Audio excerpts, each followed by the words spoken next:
Salut la famille, c'est Doudou Reviews et aujourd'hui on se retrouve pour une nouvelle vidéo analyse. Je vais analyser dans cette vidéo l'évolution d'un personnage de Shingeki no Kyojin pour continuer la série que j'ai démarrée. Si vous n'avez pas vu ma vidéo à propos de l'évolution d'Eren Yeager, n'hésitez pas à aller la voir, je mets le petit i juste au-dessus. Aujourd'hui nous allons nous intéresser au personnage de Gabi Brown. Gabi est un personnage assez polémique, très impopulaire au sein de la communauté de SNK, mais je pense qu'elle n'en reste pas moins un personnage très intéressant. En effet, nous verrons que Gabi représente un élément déterminant du message que Isayama veut nous transmettre au travers de l'œuvre.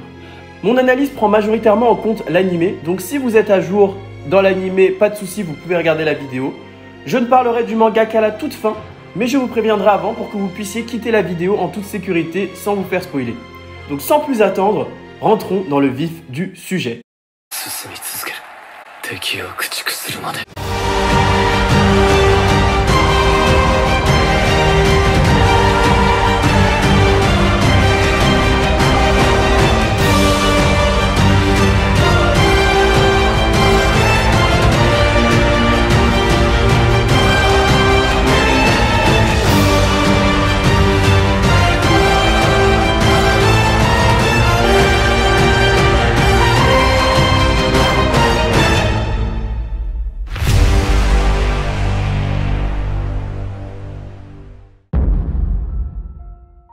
Nous découvrons le personnage de Gabi lors de l'épisode 1 de la saison 4 de Shingeki no Kyojin.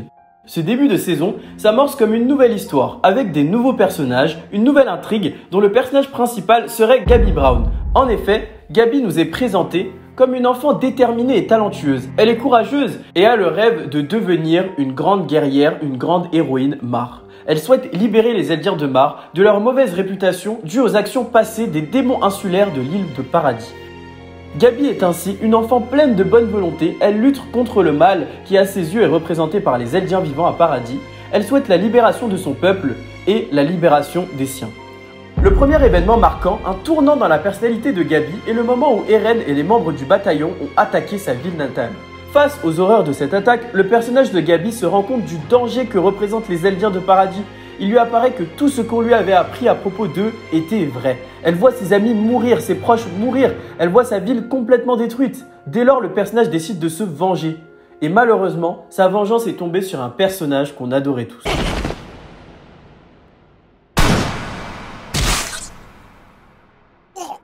Ainsi, c'est lors de cette attaque que s'annonce implicitement la problématique du personnage de Gabi Brown.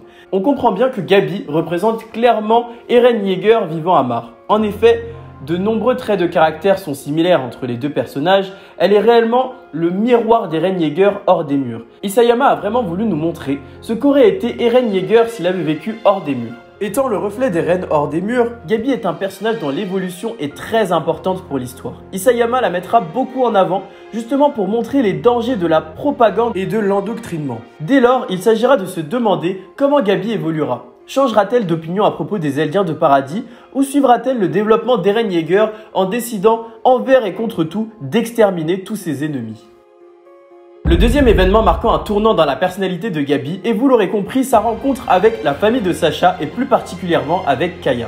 Durant l'épisode 11 de la saison 4, elle a ainsi un contact direct avec les démons insulaires de l'île de Paradis. On constate que l'endoctrinement de Gabi est poussé à son paroxysme. Isayama appuie énormément là-dessus. Gabi est complètement sous le joug de l'enseignement des Mar. Elle ne veut rien savoir et considère que tous les Eldiens sans exception sont des démons. Seulement, durant tout l'épisode, le seul démon qu'on peut observer, c'est Gabi. Sa discussion avec Kaya, à la fin de l'épisode, est extrêmement importante. On a l'impression que Gabi récite de manière totalement mécanique ce qu'on lui a appris depuis l'enfance. Elle regarde mais ne voit rien. Cette scène a été très bien animée et sur elle repose un enjeu très important dans Shingeki no Kyojin. La question de savoir qui a commencé.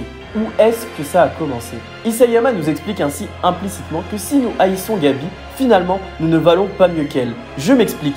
Si Gabi a tué Sasha, c'est parce que Sasha a tué ses proches. Si Sasha a tué ses proches, c'est parce que les guerriers de Mar ont attaqué Paradis pendant plus d'un siècle. Et si ces guerriers de Mar attaquent aujourd'hui Paradis, c'est parce que pendant des siècles, l'Empire Eldien a asservi les Mar et le reste du monde. Et ainsi, on peut remonter indéfiniment. Dès lors, ça n'a aucun sens de chercher qui a commencé. En haïssant Gabi, nous ne faisons que perpétuer ce schéma d'ignorance qui a créé ce cycle de la haine dont Isayama nous fait le portrait depuis le début de son manga. Je pense qu'Isayama a fait vivre cette deuxième partie du manga sous le regard des enfants pour une raison très importante. Les enfants sont les adultes de demain, ils représentent l'avenir. Même si vous pensez que vos actions n'engagent que vous, vous vous trompez car les enfants vous regardent et ils reproduisent à plus petite échelle ce que vous faites.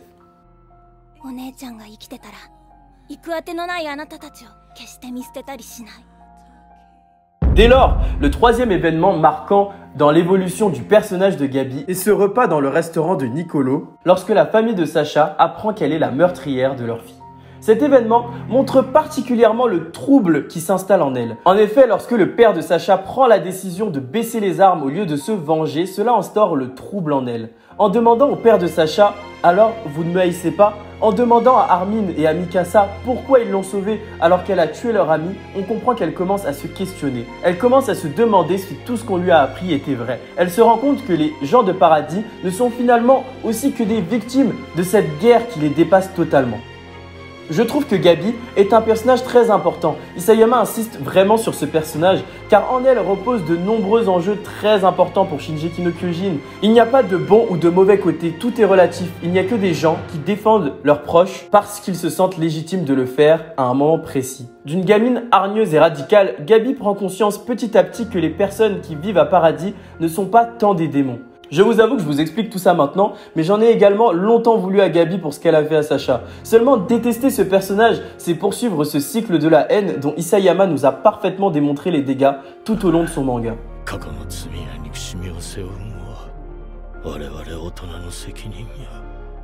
Bon, les Animonly, merci beaucoup d'avoir regardé cette vidéo. N'hésitez pas à vous abonner et à aimer la vidéo si elle vous a plu. Je vais continuer en parlant des scans. N'hésitez pas à revenir dès lors que vous serez à jour.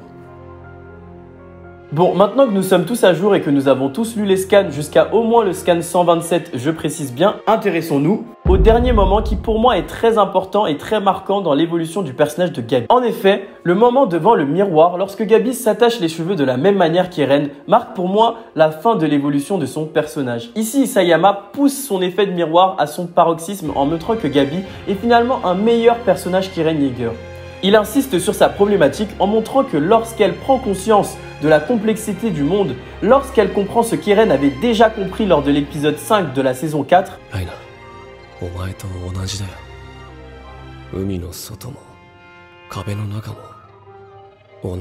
là où Eren a choisi de continuer le cycle de la haine et de se battre de manière très égoïste, Gabi choisit l'altruisme. Ce personnage qui était le miroir d'Eren Yeager est finalement meilleur que lui. Elle ne fait pas les mêmes choix en ayant compris la complexité du monde qui l'entoure. Elle a choisi de se battre pour ne plus commettre les mêmes erreurs que dans le passé. Et justement, le moment où elle s'agenouille devant Jean, Mikasa et tous les autres en leur demandant pardon est très important. Car on constate vraiment une évolution colossale venant de ce personnage qui reprochait à Falco de s'excuser lors de l'épisode 11 de la saison 4.